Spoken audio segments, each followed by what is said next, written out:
Ceci est un livre audio autogénéré par Google. 1.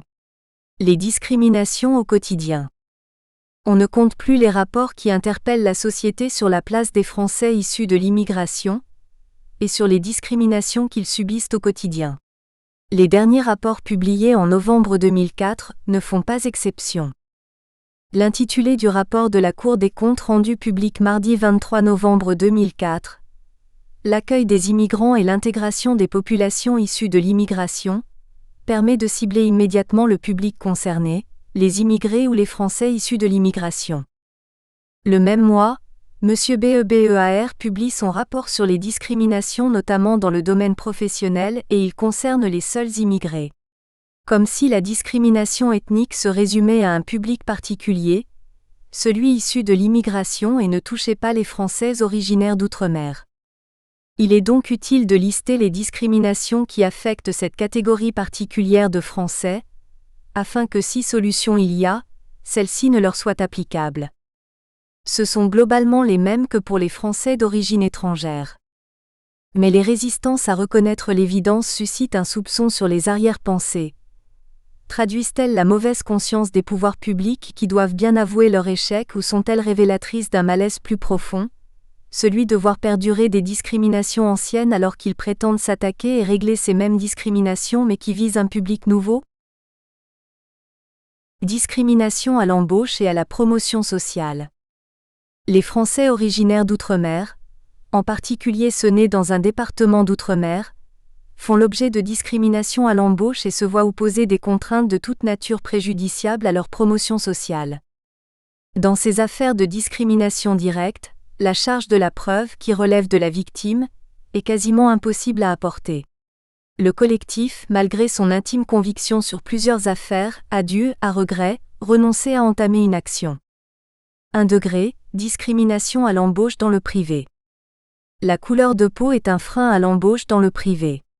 Les taux de chômage des Français originaires d'outre-mer avoisinent ceux des Français d'origine étrangère. Par exemple, au début des années 90, le taux de chômage en métropole des jeunes nés en outre-mer était de 26,6%, contre 16% pour les jeunes métropolitains. Pour les jeunes originaires d'outre-mer nés en métropole, il était de 27,2%, ce qui rapprochait leur situation de celle des jeunes africains. 2 degrés, discrimination à l'embauche dans la fonction publique. Les collectivités et administrations déclarent de plus en plus ouvertement ne pas vouloir recruter d'ultramarins en raison, selon elles, du poids financier des congés bonifiés. Elles invoquent des raisons organisationnelles, alors que les modalités d'application des congés bonifiés sont régies par une loi. De surcroît, le coût est aussi pris comme prétexte principal pour ne pas embaucher. Le rapport du député Laffineur avance le chiffre de surcoût de 8 000 € par personne. Or, ce sont bien les abus des compagnies aériennes qui ont surenchéri la charge financière. Explication. L'État et les collectivités pourraient économiser environ 50 millions d'euros par an si les prix plafonds réclamés par le collectif des Antillais, Guyanais, Réunionnais, étaient appliqués. En effet, le coût des congés bonifiés supportés par les différentes administrations s'est alourdi en raison des augmentations brutales des prix des billets d'avion. Toutes les collectivités et administrations surpaient les billets d'avion. Ainsi, l'AP-HP, Assistance publique des hôpitaux de Paris, qui négocie annuellement en moyenne 6 000 billets d'avion, les a payés en 2004, pendant les périodes de vacances, autour de 1 300 €, 1 208 € plus les taxes d'aéroport. Dans le même temps, un tour opérateur qui achète 10 billets ne paye que 350 à 450 €. Le collectif a pourtant alerté l'un des principaux directeurs d'administration publique, lui donnant tous les éléments probants, mais il n'y a pas eu de suite. Pourquoi ? Cette dérive n'épargne aucune administration ou ministère. La Poste, 1 246 € hors taxes d'aéroport, le ministère de l'Intérieur ? S'agit-il d'une subvention déguisée destinée à renflouer les compagnies aériennes ? Conséquence, pour être embauché, le postulant est sommé de renoncer par écrit au bénéfice du congé bonifié en assurant que ses intérêts matériels et moraux ne sont pas en outre-mer. 3 degrés, discrimination à la promotion, le fameux plafond de verre. Les Français originaires d'outre-mer ne bénéficient pas du même traitement que les métropolitains quant à leur promotion au sein de l'entreprise. Deux exemples l'illustrent. À la PHP, en janvier 2002, sur 80 237 agents, 11 437 sont nés outre-mer, soit 14,25% des effectifs. Ils sont à 81,74%, soit 9 345 agents, en catégorie C, 17,18% en catégorie B et seulement 0,6% en catégorie A. Cette situation s'explique par l'embauche massive, au cours des années 60, d'agents d'outre-mer pour des métiers que les métropolitains refusaient d'exercer, que le recrutement en catégorie C dans la branche hospitalière s'opère sans concours, et que l'envoi en formation est envisagé par l'institution comme une récompense au service rendu. Pour bénéficier d'une formation à la PHP, il faut obtenir une double autorisation, celle du cadre de service et celle de la DRH. Il n'y a pas de gestion prévisionnelle des effectifs favorisant l'autorisation d'absence, alors que les services hospitaliers sont astreints à la continuité du service public, mais plus grave, la formation n'est pas mise en perspective au service de l'évolution de carrière.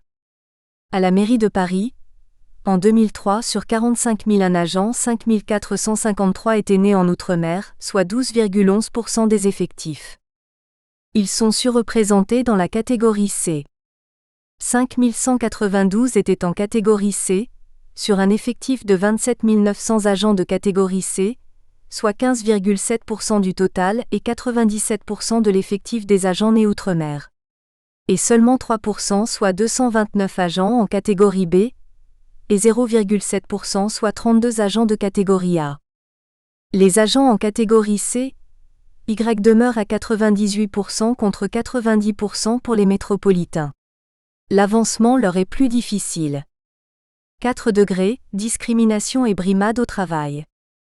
Il arrive que des brimades ou des propos tendancieux tenant à la couleur de peau soient subis sans que la victime réagisse.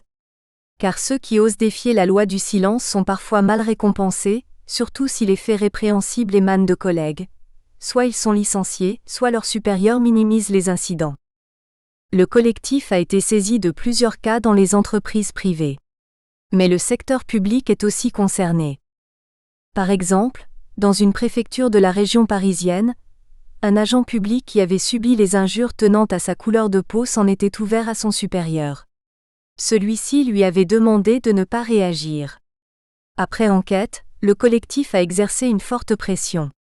Le préfet a réuni tous les services du département afin de recommander, comme la loi l'impose dans un pareil cas, de protéger le fonctionnaire et de poursuivre le fautif. Discrimination dans l'accès au logement. Le même phénomène tenant à la couleur de la peau produit les mêmes effets. Lorsqu'ils recherchent des logements, quelle que soit leur situation sociale, les Français originaires d'outre-mer subissent les mêmes refus que les Français d'origine étrangère. Un autre élément complique leur situation. Les cautions en outre-mer sont refusées par les bailleurs, quelle que soit la situation des garants. Outre le caractère totalement illégal de cette demande, cette situation pénalise les Français d'outre-mer, en particulier les étudiants, dont les personnes pouvant venir apporter leur garantie sont très souvent des membres de leur famille qui résident en outre-mer. La moitié des étudiants originaires d'outre-mer ne peut donc trouver à se loger, et vit dans des conditions précaires. Or la monnaie est la même qu'en métropole et les banques d'outre-mer sont presque toutes des filiales des banques nationales. Monsieur Marc-Philippe Daubresse, ministre délégué au logement et à la ville, interpellé à l'Assemblée nationale, le 24 novembre 2004 par un parlementaire confirme que la réalité décrite est inacceptable. Il précise qu'il a rencontré les membres du Conseil national de l'habitat auquel il a commandé un rapport sur les discriminations en matière d'accès au logement, et confirme « Il apparaît que la situation est beaucoup plus grave que nous pourrions le penser ». Le collectif regrette que les signalements au procureur faits par lui sur plusieurs affaires soient demeurés sans réponse. Les violences policières. La Commission nationale de déontologie de la sécurité fustige des excès policiers, qui s'exercent surtout contre les Français marqués par la couleur de leur peau ou par leur origine ethnique. Les ultramarins en sont largement victimes. Les dossiers pris en charge par le collectif, après enquête sérieuse sur le terrain et auprès des témoins, montre toute la difficulté que rencontre un ultramarin à faire respecter sa dignité et ses droits. D'abord parce que les policiers fautifs, pour se couvrir, n'hésitent pas à déposer plainte pour outrage à agent par exemple. Et dans ce cas, la contradiction des versions bénéficie toujours aux agents assermentés. Mais aussi face à certains excès policiers, beaucoup n'osent pas déposer plainte. La culture du respect de l'autorité, le sentiment d'impuissance aussi, la honte devant la famille et les voisins s'ils devaient la prendre, conduisent la victime à garder le silence. Un profond malaise, conséquence de l'injustice mêlée à un sentiment de culpabilité, finissent par miner la santé et conduire à l'isolement et au repli maladif. Les faits peuvent se dérouler sur la voie publique ou dans l'enceinte du commissariat. Les excès concernent aussi bien les hommes que les femmes. Dans plusieurs cas, les actes de violence se sont produits après un acte ou un propos injurieux supposé être commis ou tenu par l'originaire d'outre-mer, alors qu'il n'y a aucune infraction commise au préalable. Souvent ces procédures naissent de contrôles d'identité. Les originaires d'outre-mer se plaignent de propos racistes tenus par les policiers, tant sur la voie publique que dans l'enceinte du commissariat. L'un de ces multiples cas, qui concerne un commissariat de la région parisienne à l'automne 2003, est particulièrement dramatique. Jérémy R., un jeune métis guadeloupéen de 16 ans, est interpellé par une patrouille de police de Villepinte devant le pavillon de ses parents parce qu'il a craché par terre. Son père, Jean-Marie R., veut s'interposer. Il est frappé violemment par les policiers alors que ceux-ci ont été informés par les voisins de son état de santé. Atteint d'un cancer et sous chimiothérapie et radiothérapie, M. R. porte un cathéter sur le torse. Divers témoins de la scène sont aussi maltraités. Jérémy est embarqué au poste et son père est emmené à l'hôpital. Il décède 2 mois plus tard. S'ensuit un véritable acharnement policier contre cet adolescent, qui n'a pas de casier judiciaire. La capitaine de police exerce des pressions sur la mère d'un témoin. On tente aussi d'imputer à Jérémy une affaire de violence. Il était absent au moment des faits. Les voisins reçoivent la visite des policiers, ou sont convoqués au commissariat. Le jeune Jérémy perd son emploi. La plainte de la famille R a été classée sans suite. Nous espérons que vous avez apprécié cet aperçu. Pour continuer à écouter ce livre audio sur Google Play Livres, utilisez le lien dans la description de la vidéo.